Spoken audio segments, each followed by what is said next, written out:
திமுக canteen கும்பல்சி ஓட்டு இருக்கு இல்லைன்னு சொல்ல வரல. அதனால அதையும் மீறி பாசிட்டிவா ஏன்னா எதிர்க்க சரியான அணி அமையல. அதிமுகவுக்கே வந்து இதுலேருந்து தப்பிக்க முடியுமான்ற ஒரு யோசனை அவங்களுக்கு நிறைய பேர் இருக்கு.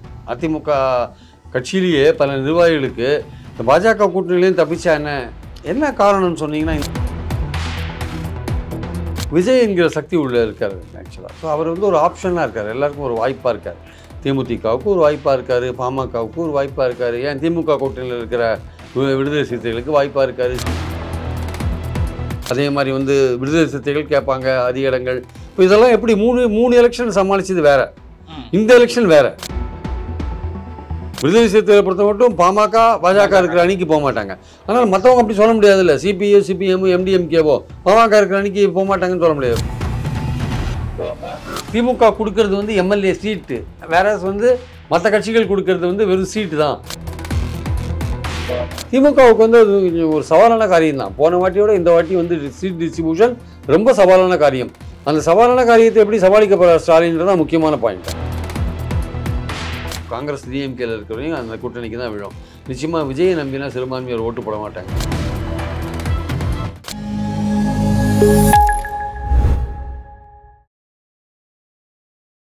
நாதஸ் நேயர்களுக்கு வணக்கம். அரசியல் பல பரபரப்பான கட்டங்களை நோக்கி நகர்ந்து கொண்டு இருக்கிறது. அது குறித்து விவாதிக்க மூத்த பத்திரிகையாளர் திரு பிரியன் அவர்கள் நம்ம இணைந்திருக்கார். வணக்கம் சார். வணக்கம் சார். சார், அதையும் தாண்டி முக்கியமா பல இடங்கள்ல வந்து பாத்தீங்கன்னா அதிமுக வந்து பாஜக பாமக போன்ற கட்சிகள் எல்லாம் கண்ட்ரோல் பண்ணுது அப்படின்ற போன்ற செய்திகள்லாம் வந்து பார்க்க வேண்டியதா இருக்கு. அதுக்கான வாய்ப்பு இருக்குன்னு நினைக்கிறீங்களா? உண்மையாவே பாஜக கண்ட்ரோல தான் அதிமுக பாமக இருக்கு? இல்லை, பாஜக கண்ட்ரோலில் இருக்குதுன்னு சொல்ல மாட்டோம். பாஜகவோட வந்து நெருக்கமாக இருக்காங்க. பட் ஆனால் இன்னும் கண்ட்ரோலில் வந்திருக்காங்களான்றது இன்னும் அது அந்த அளவுக்கு இன்னும் போகலை ஆக்சுவலாக. பட் ஆனால் அதிமுகவுக்கே வந்து இதுலேருந்து தப்பிக்க முடியுமான்ற ஒரு யோசனை அவங்களுக்கு நிறைய பேர் இருக்குது. அதிமுக கட்சியிலேயே பல நிர்வாகிகளுக்கு இந்த பாஜக கூட்டணியிலேருந்து தப்பிச்சா என்ன காரணம்னு சொன்னீங்கன்னா இந்த எலெக்ஷன்ஸ், போன எலெக்ஷனுக்கும் இந்த எலெக்ஷனுக்கும் தமிழ்நாட்டில் ஒரு முக்கியமான வித்தியாசம் என்னென்னா விஜய் என்கிற சக்தி உள்ளே இருக்கார் ஆக்சுவலாக. ஸோ அவர் வந்து ஒரு ஆப்ஷனாக இருக்கார், எல்லாருக்கும் ஒரு வாய்ப்பாக இருக்கார். தேமுதிகவுக்கு ஒரு வாய்ப்பாக இருக்கார், பாமகவுக்கு ஒரு வாய்ப்பாக இருக்கார், ஏன் திமுக கூட்டணியில் இருக்கிற விடுதலை சிறுத்தைகளுக்கு வாய்ப்பாக இருக்கார், சிபிஐக்கு வாய்ப்பாக இருக்கார். சிபிஎம் எதுக்கு இன்றைக்கி அதிகமான சீட் கேட்குறாங்க? இதெல்லாம் கேட்டு போட்டு வச்சு நாளைக்கு ஏதோ பிரச்சனை வந்தால் போகலான்றது தான், வேற ஒன்றும் கிடையாது. இப்போ அனகாபுத்தூர் மாதிரியான விஷயங்கள்லையுமே சிபிஎம் ரொம்ப அதிகமாக அனகாபுத்தூர் அந்த என்க்ரோச்மெண்ட் கிளியர் பண்ணுறதெல்லாம் உங்களுக்கு ரொம்ப இதாகிடுச்சு. சாம்சங் விஷயத்தெல்லாம் ரொம்ப பிரச்சனை தானே. இன்னைக்கு கூட நிறைய பிரச்சனை, இன்னைக்கு கூட போராட்டங்கள்லாம் நடத்துகிறாங்க. நிறைய லோக்கலில் நிறைய போராட்டங்கள்லாம் அவங்க நடத்திட்டு இருக்காங்க. இல்லை அது இல்லை, அவங்களுக்கு 3 எலெக்ஷனை வின் பண்ணிட்டு இருக்காங்க. திமுகவோட நல்லா சாட்டிஸ்ஃபேக்டரியாக தான் இருக்காங்க. ஆனால் அதிகமான இடங்கள் கேட்பாங்கன்றது நாட் ஓன்லி சிபிஐயும் கேட்பாங்க. மதிமுக அந்த வாட்டி தனி சின்னத்தில் நிற்போன்னு சொல்லுவாங்க, அதிக இடங்கள் கேட்பாங்க. அதே மாதிரி வந்து விடுதலை சிறுத்தைகள் கேட்பாங்க அதிக இடங்கள். இப்போ இதெல்லாம் எப்படி மூணு எலெக்ஷன் சமாளிச்சது வேற, இந்த எலெக்ஷன் வேற. இந்த எலெக்ஷன் ஒரு ஆப்ஷன் இருக்கு, தாவேக்கு ஆப்ஷன் இருக்கு. அதனால எலெக்ஷன் வரைக்கும் பிஜேபி அந்த அலையன்ஸ்ல இருந்துச்சு, இவங்க போக மாட்டாங்கன்ற நம்பிக்கை திமுக கிட்ட. ஆமா, பிஜேபி அணிக்கு போக மாட்டாங்க, பிஜேபி அதிமுக அணிக்கு போக மாட்டாங்க சார். தாவேக்கு ஆப்ஷன் இல்லாம இருந்துச்சு. ஆனா அதே பாமக வந்து தாவே கட்ட போச்சுன்னா விடுதலை சிறுத்தைகள் அங்கே போவாங்களா சொல்ல முடியாது. விடுதலை சிறுத்தைகளை பொறுத்த மட்டும் பாமக பாஜக இருக்கிற அணிக்கு போக மாட்டாங்க. ஆனால் மற்றவங்க அப்படி சொல்ல முடியாது இல்லை. சிபிஐ சிபிஎம் எம்டிஎம்கேவோ பாமக இருக்கிற அணிக்கு போக மாட்டாங்கன்னு சொல்ல முடியாது. பாஜக இருக்கிற அணிக்கு போக மாட்டாங்க, பாமக இருக்கிற அணிக்கு போவாங்க அவங்க ஆக்சுவலாக. அப்போ தாவேக்கா பாமக தேமுதிக ஒரு அணி அமைச்சு வச்சுக்கோங்க. அதில் வந்து திமுக அணியில் பிடிக்காதவங்க வந்துட்டாங்கன்னு என்ன பண்ணுறது? இப்போ ஒரு பிரச்சனை வந்துட்டாங்கன்னு என்ன பண்ணுறது? அதனால் போன எலெக்ஷனுக்கும் இந்த எலெக்ஷனுக்குமே நிறைய வித்தியாசம் இருக்குது. ஒரு ஆப்ஷன் ஒருத்தர் அங்கே இருக்கார். அதெல்லாம் விஜய் அன்டெஸ்டடாக இருக்கிறதுனாலே ஒரு மிகப்பெரிய ஒரு கன்ஃபியூஷனாக ஒரு டயலமாவும் இருக்குல்ல. இல்லை, அதாவது அன்டெஸ்டடாக இருக்கார் தான். ஆனால் அவர் செல்வாக்கு மிக்க நடிகர், ஏதோ ஒரு பர்சன்டேஜாக போட்டு அவர்கிட்ட இருக்குது அப்படின்ற ஒரு எண்ணம் இருக்குல்ல. அவர் வந்து ஒரு அணி ஃபார்ம் பண்ணுற அளவுக்கு வருவார் அப்படின்ற ஒரு எண்ணம் இருக்குல்ல. அதுதான் அவருக்கு ஹெல்ப் பண்ணுது ஆக்சுவலாக. அவர் வந்து தான் திமுகவுக்கு எதிராக இருக்கேன்றாரு, திமுகவை எடுத்து நான் தான் ஃபைட் பண்ணுவேன்றாரு, நான் தான் முதன்மை சக்தின்னு சொல்கிறாரு. அப்படிலாம் இருக்கிறப்போ நிச்சயமாக வந்து அவர் பின்னாடி ராமதாஸ் போவாரா, அவர் பின்னாடி அன்புமணி போவாரா, அவர் பின்னாடி பிரேமலதா போவாங்களான்னா அவங்களுக்கு சரியான டீல் கிடைக்கலன்னா அவங்க வந்து எலெக்ஷன் கூட்டணின்றது எப்படி வேணா அமையும் சொல்ல முடியாது. ஆனால் ஜெயிக்க வைக்கிறதுக்குன்னு சேர்ற கூட்டணின்றது ஒன்று இருக்கு, ஜெயிக்கடிக்கிறதுக்குன்னு ஒரு சேர்ற. திமுக அணியில் ஜெயிக்கிறதுக்கான வாய்ப்புகள் கொஞ்சம் இருக்குது. அது வந்து கட்டுக்கோப்பாக இருக்குது. அது வந்து ஆளுங்கட்சியாக திமுக இருக்குது. அதே சமயம் கூட்டணிக்கான ஒரு பலம் இருக்குது. பெண்கள் ஓட்டு கிடைக்கிறதுக்கான ஒரு வாய்ப்பு இருக்குது. அதனால் அந்த அணி வந்து கொஞ்சம் ஓரளவுக்கு கொஞ்சம் தேர்தல் வேலைகளில் மும்முரமாக ஈடுபட்டு கொஞ்சம் ஓரளவுக்கு ஓட்டை கன்சாலிடேட் பண்ணுவாங்க. 2.5 கோடி பேர் அவங்க ஆட்சியில் பலனடைஞ்சிருக்காங்க. அதில் ஒரு 60% பேரை நீங்கள் உங்கள் ஆதரவாக திருப்பினீங்கனாலே நீங்கள் வின் பண்ணிடலாம் ஆக்சுவலாக வந்து. ஸோ அதனால் திமுக அணியும் வின் பண்ணியிருக்கு கடந்த 3 எலெக்ஷனாக. ஸோ தொடர்ந்து வெற்றியை காமிக்கிற ஒரு வாய்ப்பு அதுக்கு இருக்குது. ஆனால் பாஜக அதிமுக அணியில் வெற்றி பெறுவோமான்னு தெரியாது. விஜய் அணியில் வந்து வெற்றி பெறுவோமான்னு தெரியாது. விஜய் அணியில் நீங்கள் 20 சீட்டை வாங்கி 2 சீட் வின் பண்ணுறதுக்கும் நீங்கள் வந்து திமுக அணியில் 10 இடம் வாங்கி 6 சீட் வின் பண்ணுறதுக்கு வித்தியாசம் இருக்குல்ல. ஸோ அதனால் வந்து இது திமுக கொடுக்கறது வந்து எம்எல்ஏ சீட்டு, வேற வந்து மற்ற கட்சிகள் கொடுக்கறது வந்து வெறும் சீட்டு தான்.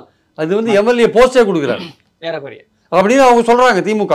அதெல்லாம் வந்து திமுகவுக்குன்னு ஒரு எதிர்மறையான ஓட்டு இருக்காங்கன்னா அதுவும் இருக்குது. திமுகவுக்கு ஆன்டி இன்குபன்சி ஓட்டு இருக்குது, இல்லைன்னு சொல்ல வரல. அதனால் அதையும் மீறி பாசிட்டிவாக, ஏன்னா எதிர்க்க சரியான அணி அமையலை. எதிர்க்க பல முனைகள் அமையும் போது 4 முனைகள் அமைஞ்சதுன்னா நிச்சயமாக வந்து ஓட்டுகள் பிரியும் போது திமுகவுக்கு அட்வான்டேஜ் இருக்குது. 4 முனை ஓட்டில் வந்து வெற்றி தோல்விலாம் ரொம்ப குறைவான ஓட்டில் தான் இருக்கும் 4 முனை போட்டியில். அதனால் வந்து எல்லா கட்சிகளுமே வந்து அதிகமான கட்சிகள் வந்து சேர்த்து கூட்டணி சேர்ந்து நிற்கிறதுக்கான ஒரு வாய்ப்பு இருக்குது. அதாவது தேமுதிக வந்து திமுகவில் போனால் திமுக இந்த தடவை ஏற்றுக்கிறதுக்கான ஒரு வாய்ப்பு கூட இருக்குது. சொல்ல முடியாது, அவங்க ட்ரை பண்ணுவாங்க. அதனால் பாமகவை சேர்ப்பாங்களா தெரியாது. இப்போது நிறைய பேர் சேர்த்துருக்காங்க, கருணாநிதி சேர்த்துருக்காங்க, தமிமுன் அன்சாரி சேர்த்துருக்காங்க. எல்லாருக்கும் ஒரு சீட் கொடுப்பாங்க, எல்லாரும் உதயசூரியன் நிற்க சொல்லுவாங்க. எல்லாரும் இருந்தாரு, கொடுக்கல சீட்டு. இந்த வாட்டி கொடுப்பாங்கல்ல, இந்த வாட்டி கொடுப்பாங்க. அங்கே ஏற்கனவே வந்து இந்திய யூனியன் முஸ்லீம் லீக் இருக்குது, தமிழ்நாடு முஸ்லீம் முன்னேற்ற கழகம் இருக்குது. எத்தனை முஸ்லீம் குரூப்பை நீங்கள் சேர்ப்பீங்க? தமாமுக்கும் அங்கே அன்சாரியோட இதுவும் அங்கே இருக்குன்னா, மனிதநேய மக்கள் இருக்குன்னா அந்த ஒரு சீட் கொடுப்பாங்க வச்சுக்கோங்க. நம்ம அதனால் வந்து திமுகவே கூட இன்னும் ஒரு அடிஷ்னலாக ஒரு பார்ட்டியை சேர்க்கலாம். அவங்களுக்கு இடம் எப்படி கொடுப்பாங்கன்றதான் கேள்விக்குரிய தவிர, எதிர் கூட்டணியை பலவீனப்படுத்தணும்னா சேர்த்துக்கிறதுக்கான வாய்ப்புகள் இருக்குது. எதிர்க்க வந்து தேமுதிக வேறொரு கூட்டணிக்கு போகிறதுக்கு பதிலாக அதை வந்து திமுக இழுத்துட்டா வச்சுக்கோங்க. தேமுதிகவை பொறுத்த மட்டும் மதுரை சுற்று வட்டாரத்தில், கோயம்புத்தூர் வட்டாரத்திலாம் கொஞ்சம் ஓரளவுக்கு 2000-3000 ஓட்டு இருக்குது. எதுக்கு சொல்ல வந்தேன்னா, ஒரு 4 முனை போட்டியில் வந்து 1000 ஓட்டு இருக்கிற கட்சி கூட முக்கியமானது. 10 ஓட்டு கூட முக்கியமானது. நீங்கள் ஆட்களை நீங்கள் சேர்க்கறது வந்து உங்களுக்கு அடிஷ்னல் பெனிஃபிட் அது ஆக்சுவலாக. அதனால் திமுக கூட இந்த வாட்டி கொஞ்சம் அடிஷ்னல் ஆட்களை சேர்க்கறதுக்கான, அவங்களுக்கு திமுகவுக்கு என்னென்னா, தேமுதிகவை சேர்த்தாங்கன்னா மற்ற கட்சி கேட்குற ஓட்டெல்லாம் சீட்டெல்லாம் குறைச்சிடலாம். சார் நம்மக்கிட்ட புதுசாக சேர்ந்துருக்காங்க, அவங்களுக்கும் கொடுக்க வேண்டியிருக்கு. அதனால் இந்த வாட்டி கொஞ்சம் அட்ஜஸ்ட் பண்ணிக்கோங்க, நம்ம வின் பண்ணுறதா முக்கியம். போன வாட்டி கம்யூனிஸ்டுகள் கொடுத்த சீட்டுக்கும் உங்களுக்கு ஜெயிச்ச சீட்டு ரொம்ப கம்மி தான். 6 சீட் கொடுத்து 2 சீட் தான் ஜெயிச்சாங்க. விசிகாவது 6 வாங்கி 4 இவங்க 2 தான் ஜெயிச்சாங்க. அதனால் வந்து அதை சொல்லுவாங்கல்ல டிஎம்கே, சார் உங்களுக்கு போன வாட்டி 6 கொடுத்தா நீங்கள் 2 தான் ஜெயிச்சிங்கன்னுவாங்கல்ல. அதனால் இவங்க வந்து அதிக சீட் கேட்கலாம், பட் அதுக்கு ஒரு ஜஸ்டிஃபிகேஷன், பேச்சுவார்த்தையும் போது ஒரு ஜஸ்டிஃபிகேஷன் வரணும்ல. அது அப்புறம் பிடிக்கலைன்னா அவங்க என்ன பண்ணுவாங்கன்னு தெரியும். ஆனால் பிடிக்கலைன்னா கூட திமுக கொடுக்குற இடத்துல நின்னாங்கன்னா வெற்றி பெறத்துக்கான வாய்ப்பு இருக்குது. அதே மாதிரி இந்த ஷஃபலும் நடக்கும் அப்படின்ற ஒரு விஷயம் சொல்கிறேன். ஏன்னா ஏற்கனவே போன பார்லிமெண்ட் தேர்தலே பார்த்துருந்தோம், எக்ஸிஸ்டிங் பல பேருக்கு வந்து வாய்ப்பு கொடுக்கல, நிறைய ஷஃபல் நடந்துருந்துச்சு அப்படின்றத பார்த்துருந்தோம். அதே மாதிரியான விஷயங்கள் இந்த சட்டசபை தேர்தலையும் நடக்கும். பல இடங்களில் கூட்டணி கட்சிகள் கொடுத்த சீட்டில் இந்த வாட்டி திமுகவின்னுட்டு வேற புது இடங்களில் கூட்டணி கட்சி கொடுக்கறதுக்கான வாய்ப்பு இருக்குன்ற மாதிரி விஷயங்கள் பேசப்படுது. அது சார், பாராளுமன்ற தேர்தலில் வந்து இந்த கூட்டணிகள் எங்கெங்கே என்ன எவ்வளோ ஓட்டு வாங்கினாங்கன்னு ஒரு அசம்பிளி கான்ஸ்டியூன்சியில் தெரிஞ்சுது சார். அதை வச்சுட்டு அவங்க வந்து முடிவு பண்ணுவாங்க. ரெண்டாவது அந்தந்த ஏரியாவில் திமுகவோட முக்கியஸ்தர்கள், மாவட்ட செயலாளர்கள் அவங்க கொஞ்சம் விடாப்படியாக வந்து இந்த சீட் நம்ம தான் போட்டி போடணுன்னா திமுக வேறு வழி இல்லாத உபலட்சி பண்ணுவாங்க. அதனால் வந்து கூட்டணி கட்சிகள் வந்து கேட்பாங்க, பல தொகுதிகள் கேட்பாங்க, நம்பர்ஸும் கேட்பாங்க, அதிகமாக கேட்பாங்க, தொகுதிகளும் வந்து கேட்பாங்க, நான் இல்லைன்னு மறுக்கல. ஆனால் திமுகவுக்கு வந்து அது ஒரு சவாலான காரியம் தான். போன வாட்டியோட இந்த வாட்டி வந்து சீட் டிஸ்ட்ரிபியூஷன் ரொம்ப சவாலான காரியம். அந்த சவாலான காரியத்தை எப்படி சமாளிக்க போகிற ஸ்டாலின்றதான் முக்கியமான பாயிண்ட் ஆக்சுவலி. இதே தாண்டி கவர்மெண்ட் மேலே இருக்க ஆன்டி இன்கம்பன்சின்னு ஒரு விஷயங்களா இருக்குது. அதை தாண்டி இன்னுமே ஒரு சில திட்டங்கள் முழுமையாக போய் சேரல அப்படின்ற மாதிரி கம்ப்ளைண்ட்ஸ்லாம் இருக்குது. கண்டிப்பாக சார், அந்த எவ்வளவு சிறப்பான கவர்மெண்ட்டாக இருந்தாலும் அதுக்குன்னு ஒரு எதிர்மறையான போக்கு இருக்க தான் சார் செய்யும். அதனால் திமுக கவர்மெண்ட் மேலே அரசு ஊழியர்கள், ஆசிரியர்கள்லாம் கொஞ்சம் இதில் இருப்பாங்க, அதிருப்தியில் இருப்பாங்க. அதே மாதிரி வந்து பல்வேறு தரப்பினர் பெண்கள் பாதுகாப்பு, கள்ளச்சாராயம், போதை மருந்துன்னு பிரச்சாரம் நடக்குதுல்ல, அந்த பிரச்சாரத்துக்கு ஏற்றபடி சில பேர் சட்டம் ஒழுங்கு கெட்டு போச்சு அப்படின்னு அந்த மாதிரி மதிப்பீடுகளும் இருக்கும். ஆனால் திமுகவை பொறுத்த மட்டும் ஒரு அட்வான்டேஜ் என்ன பார்க்குறேன்னா, இந்த கட்சிக்கும் ஆட்சிக்கும் எதிராக நிறைய விஷயங்கள் பேசப்படுது ஆக்சுவலாக. ஆனால் ஸ்டாலின் என்கிற இமேஜ் வந்து உயர்ந்திருக்கு. ஸ்டாலின் என்கிற நபரோட இமேஜ், முதல்வரோட இமேஜ் வந்து இம்ப்ரூவ் ஆகிருக்கு. ஸோ அந்த கூட்டணியோட வெற்றிக்கு பலம் வந்து ஸ்டாலினோட இமேஜ் உயர்ந்திருக்கிறது. அதுக்கு என்ன காரணம்னா, ஸ்டாலினுக்கு எதிரான ஒரு தலைவர் இங்கே இல்லை, ஸ்டாலினுக்கு ஈக்குவலான தலைவர் இங்கே இல்லை. ஸோ அதனால் எடப்பாடியெல்லாம் வந்து தன்னை இன்னும் ப்ரூவ் பண்ணாத இருக்கார் ஆக்சுவலாக. ஸ்டாலின் வந்து தன்னை ப்ரூவ் பண்ணிட்டார், முதல்வர் கேண்டிடேட் வின் பண்ணிட்டார். ஆனால் இவர் வந்து இன்னும் ப்ரூவ் பண்ணாத வெற்றி பார்த்துட்டு இருக்காரு. அதனால் அவர் இமேஜ் இம்ப்ரூவ் ஆகிட்டு இருக்கு. ஸோ அவர் வந்து ஒரு தலைவராக எமர்ஜ் ஆகிட்டார். அதுக்கு எதிரான தலைவர் இங்கே இல்லை.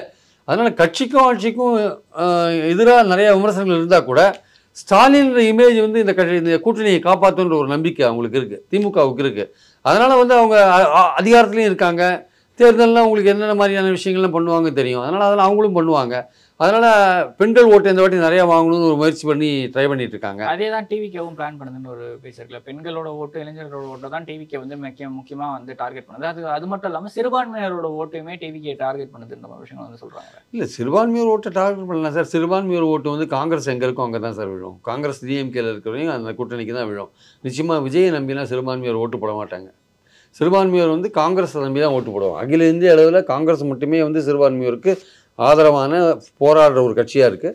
அது தமிழ்நாட்டில் திமுக கூட்டணியில் இருக்கிறதுனால அது திமுக காங்கிரஸ் அணிக்கு தான் அந்த சிறுபான்மை ஓட்டு விழும். இவர் இப்போ தான் வந்திருக்கார்.